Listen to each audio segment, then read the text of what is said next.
I'm 10 years old, and my name is Sophie Nyweide. I didn't care that I missed Halloween. I simply had a great time. She was quite charming. Police in Vermont discovered a young body peacefully resting by the riverbed early on April 14, 2025. Once hailed as imaginative, healthy, and intelligent beyond her years, the former child star is now simply a name in an obituary. The girl who used to light up Hollywood, Sophie Nyweide, was no longer there. The light that had once shone so brilliantly had now dimmed in mystery and loneliness. She had disappeared from the entertainment industry for 10 years. 10 years with wounds that only she could mend. It's devastating, very sad. Sophie, may you rest in peace. Was it a plea for assistance or a release that went unheard? Stay with us, because behind the once beaming smile on set was a period of gloomy days, eerie nooks, and a tragedy that the world so thoughtlessly turned into, away from. From the moment of her birth, Sophie Nyweide, who was born on July 8, 1999, in Vermont, USA, lived in multiple universes. The busy, unrelenting pace of New York City contrasts with the serene, sparse forests of Burlington, Vermont. These two diametrically opposed worlds, one calm, the other chaotic, seemed to hint at the quiet struggles Sophie would eventually encounter. Her mother, Shelley Gibson, acted in movies and television shows, including Dust to Malibu, All My Children, and Saint Elsewhere. Despite never being well known, Shelley used persistence and little, methodical steps to carve out a stable, quiet career in the entertainment world. However, Sophie's father is still unclear. Records show that Shelley was previously married to Lethal Weapon 5 screenwriter Channing Gibson. However, there isn't any official proof that Channing was Sophie's real father. Whether deliberate or unintentional, this silence left an unseen void in her life narrative, an unidentified shadow that would always follow her. Sophie had every chance to enter Hollywood from an early age because she grew up on movie sets. Her passion for performing also stemmed from an inner gift that gave her the opportunity to shine in a unique way. And that was the flip side of what appeared to be a perfect upbringing. Sophie was previously regarded as imaginative, healthy, and intelligent above her years by those who knew her. By the time she was 6 years old, she was able to interact with well-known directors, perform with seasoned actors, and manage herself without assistance. She seemed powerful, almost too powerful for a kid. Growing up too soon, however, has drawbacks. Sophie refused to withdraw into the fragility of a child in need of assistance as the wounds appeared. It was the route she was most familiar with, managing things on her own, going through it by herself, keeping herself together. Sophie had learned to take care of herself from a young age. When she felt weak, she didn't call for help, didn't express her anguish, and didn't look for someone to lean on. And that one belief, misinterpreted as strength, would turn out to be the biggest tragedy of her life. Sophie had no choice but to fight back by herself until the undercurrents inside her became too powerful. At an early age, Sophie Nyweide made her acting debut. She received her first role in the 2006 movie Bella at the age of 6. Even though Sophie's role was brief, she showed a genuine, natural ability to convey emotions, something that many young actors must learn for years. The production crew was drawn to Sophie from the moment she made her debut. She didn't require much guidance. With just a glance, she could portray innocence and mute grief once the cameras were rolling. Sophie later starred in Noah Baumbach's 2007 film Margot at the Wedding. She portrayed Claude, the young son of Nicole Kidman's character, Margot. Sophie was much more than a setting for the plot in a movie full of family strife and breakups. She gave her character a unique touch of nuance, tenderness, and naturalness. She acted through her eyes even as a little child, understanding the oppressive environment between the older characters.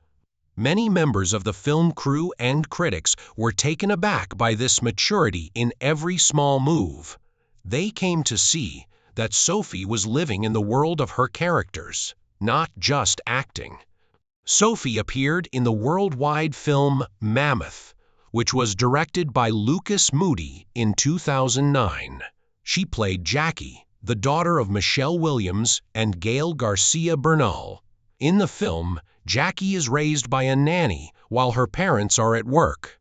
It was a challenging role that required the actor to convey feelings of loneliness and longing for love without resorting to overly dramatic speech. Sophie came through. Without the need for theatrical crying scenes, she managed to portray the image of a quiet young girl waiting and withdrawing into her own inner world. Professionals in the field were compelled by Sophie's performance in Mammoth to acknowledge that her understanding of character transcended her years.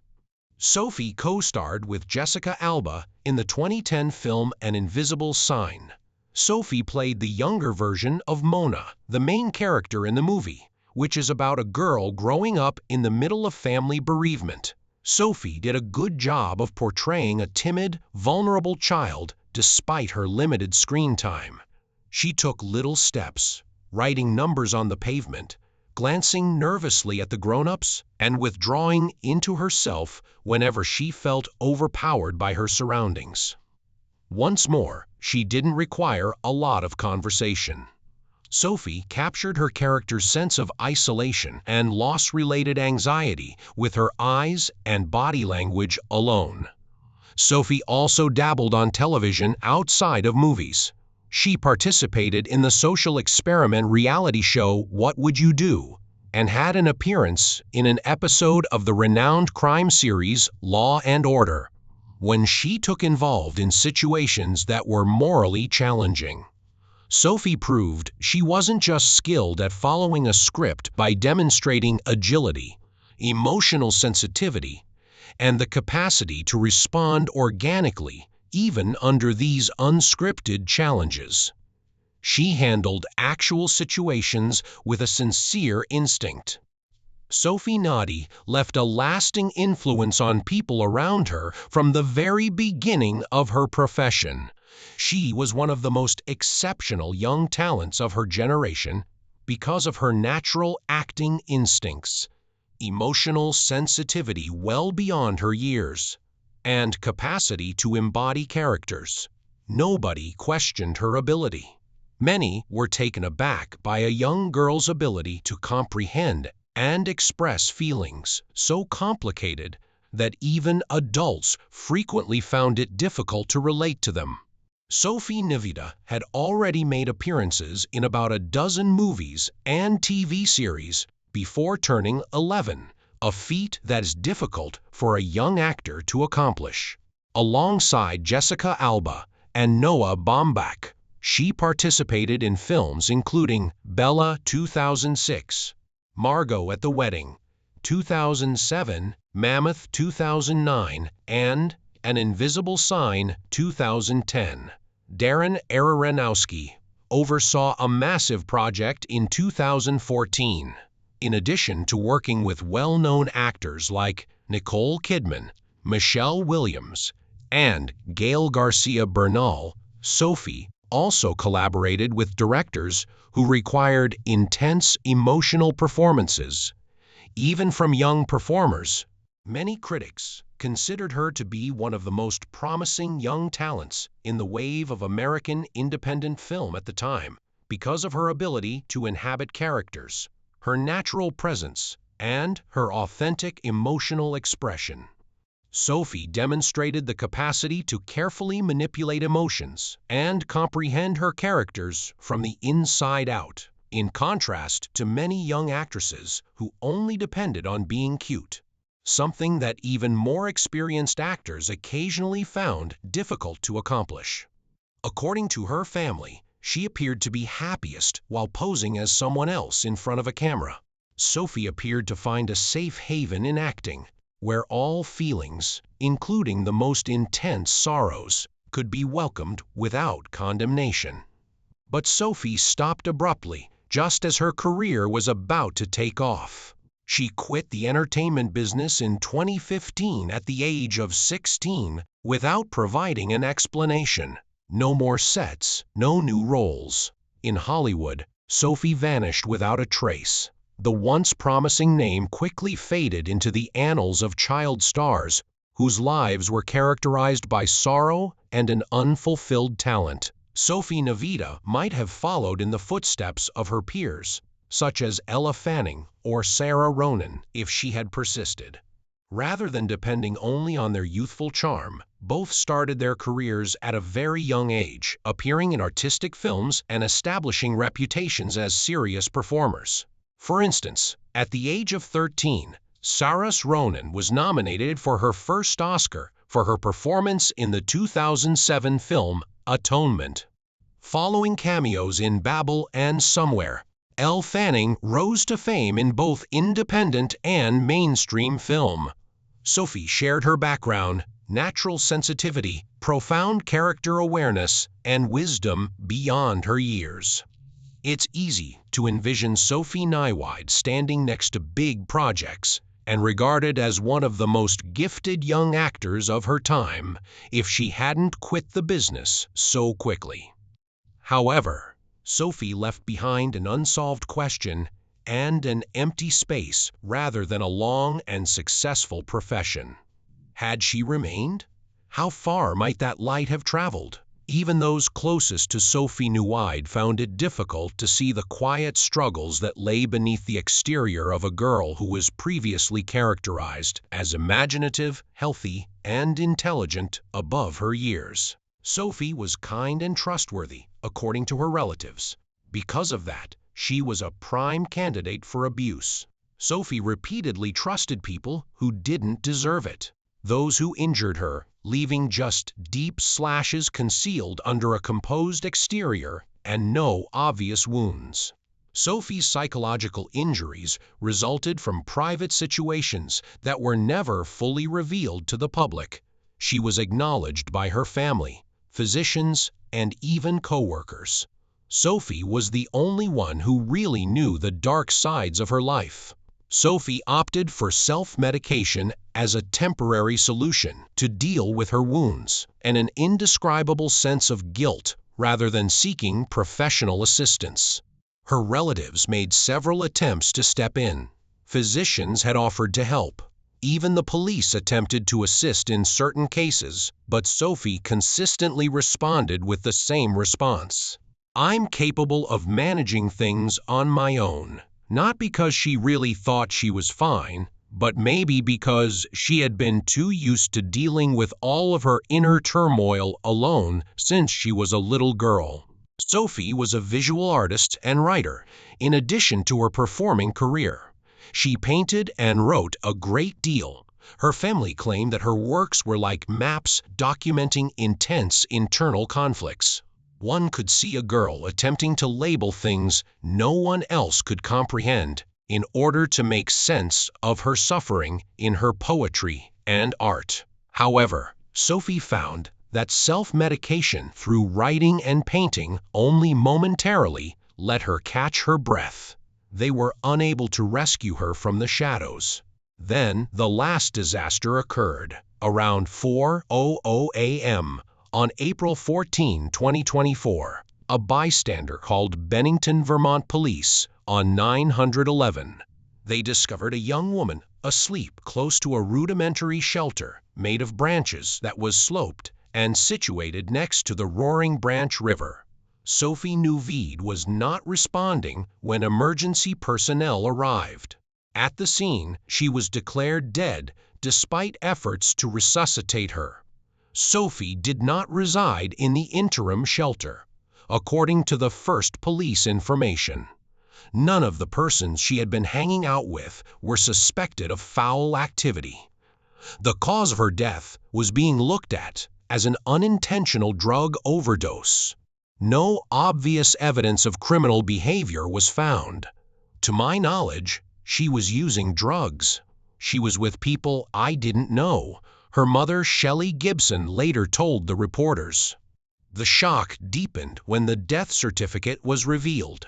At the time of her death, Sophie was pregnant. A tiny life that never had a chance to cry out left this world alongside her on that chilly riverbank night. To many, it was just another quiet tragedy among innumerable sorrows in the world. But to those who had ever known Sophie, even if only through a few small film rolls, or the pure light in her eyes as she tumbled across a beach long ago, her passing cut deep. The picture of a young girl attempting to heal herself reminds me of Sharon Stone. Both turned to art as a means of saving their souls. For Sharon, it became a protracted journey in which she used color, light, and paintings to purge the unbearable pain of her life's darkest turns. A girl who once carried light, who once sought release through every performance, every painting, every poem, was now reduced to a cold, indifferent obituary. For Sharon Stone, painting was more than just solace. It was a lifeline, a bridge that helped her crawl back into the light from the abyss. Sophie also painted, wrote, and used color to try to sort out the jumbled emotions inside of her, but she was still far too young, having only recently learned how to express her pain and not yet how to heal it. According to her family, Sophie's writings and paintings were like maps soaked with tears, documenting every little struggle she faced in silence. However, writing about pain doesn't mean escaping it, and painting sadness doesn't mean finding a way out. Whereas Sharon Stone had experience, age, and outside help to help her slowly heal, Sophie had only herself, alone, and faced the dark places she was too young to fully understand and too frail to overcome. And that's the most devastating part. It wasn't that Sophie lacked bravery or that she didn't try. It's just that no one, no matter how courageous, can win some battles alone. Shortly after Sophie Nyweide's death was confirmed, her family released an official obituary, emphasizing that in addition to being an actress, Sophie was also a daughter, granddaughter, sister, friend, and a newly cherished aunt. The family emphasized that Sophie was always safe on set during her brief career, and her mother, Shelley Gibson, made it clear in a statement to the media that her time as an actress had not harmed her. Sophie was described as creative, healthy, and wise beyond her years, and that in her brief time on Earth, she achieved so much both artistically and in life. Shelley Gibson confirmed that the cause of Sophie's death was still being investigated, with autopsy and toxicology results expected to be completed in 6 to 8 weeks. She was not a child star hurt by the industry, and her acting career was brief but very happy. She reaffirmed that all of Sophie's struggles came from her personal life, not from the artistic environment or from working in film. The obituary concluded with a melancholic plea: "Sophie, a life ended too soon." While waiting, Shelley voiced her personal conviction that drug usage may have contributed to the tragedy, but she also candidly acknowledged, "I cannot say for sure until the official results are released. I hope it's not in vain. I hope we can all grow from her short life. There are worlds the human eye will never see. Yes, we must all protect our children and do better." The family also asked that those who would like to honor Sophie donate to RAIN, the biggest anti-sexual violence organization in the U.S., in lieu of sending flowers. Surface appearances are never the whole truth.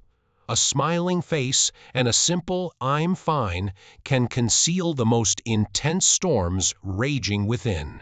Sophie Nywede's story makes us pause and think about the mysteries that exist within the very hearts of people who stand right in front of us every day, smiling and talking while carrying sorrows that they cannot fully name. And it's terrifying when someone, for a variety of reasons, such as fear, insecurity, or just being too used to living alone, decides to fight in silence, locks the doors to their soul, and rejects any hand reaching out to them. Sometimes resilience is not strength. Rather, it's a dangerous mask because no one, not even the people we love the most, can save us if we refuse to let them in. Sophie's sad demise is not only a personal loss, it serves as a sobering reminder to all of us that we must learn to be closer to one another, listen to one another from the heart without passing judgment, and be a safe haven for one another, especially when a straightforward inquiry or a glance of genuine understanding could be the difference between hope and despair. If you're reading this, and you've ever carried a pain you didn't know how to express, have the courage to share your story in the comments section below. Let it be heard. Let's learn from the difficult lessons life occasionally imparts with excessive cruelty. You are not alone. At least one person here is willing to listen to you. There is currently no official confirmation or public information about Sophie Nywede's romantic relationships. Records from Who's Dated Who show that she has no known past relationships. But in online discussions, some have suggested that Sophie may have been in abusive and unhealthy relationships. In addition, Sophie was pregnant at the time of her death, which was confirmed by her death certificate, however. The identity of the child's father was not revealed, and there is no verified information regarding any relationships she was in at the time. These reports have not been verified, and no official sources have confirmed them. Sophie Nyweide did not have the opportunity to leave behind a towering career, nor did she have breakthrough roles that ignited box office receipts. Those who loved her can only grieve in silence and wonder how many words needed to be spoken but were swallowed instead. How many cries for help went unnoticed simply because someone appeared to be okay. However, she left behind something far more valuable, a genuine presence on screen, not in large characters, but in small moments, a glance, a gesture, an emotional silence, things that only the most fragile souls can produce. Sophie's naturalness, authenticity, and depth in every role, no matter how minor, were enough to make an impression on everyone who saw her. Perhaps Sophie's greatest legacy lies not in the frames of her films, but in the story of her life itself, as her death became a wake-up call.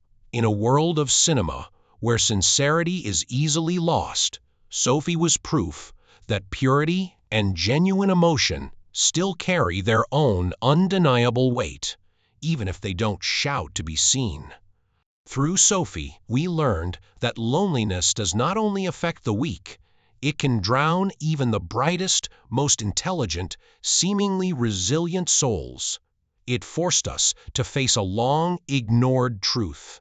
Mental health is not a private matter, and smiles on the outside cannot measure the wounds inside. We also learned that caring for mental health, especially among the young, is not just about offering support once they collapse, but also about listening, noticing, and caring before the signs even appear. Sophie passed away quietly, but her story and the lessons she left behind will live on for a very long time, like a sad, enduring silence within the hearts of those who genuinely want to understand and love. If Sophie left anything to this world, it is this reminder, gentle but haunting. Don't wait until it's too late to ask, to listen, to reach out. In the face of this sorrow, Sophie's family also asked the public and media to respect her privacy and let her rest in peace, without speculating, delving into murky details, or analyzing her life as a belated spectacle. In some cases, giving the deceased a little peace, something they may have been longing for, is the final act of kindness we can do for them. The rest, let silence speak for her. Sophie Nyweide, a tiny flame that once blazed brightly, only to be extinguished too soon amid the cold winds of life. Her story does not end as merely a personal tragedy. What needs to be told about Sophie is the brief light she once lit, the quiet lessons she left behind. It serves as a wake-up call, reminding us that behind every radiant smile and sparkling eye may be silent battles we never see.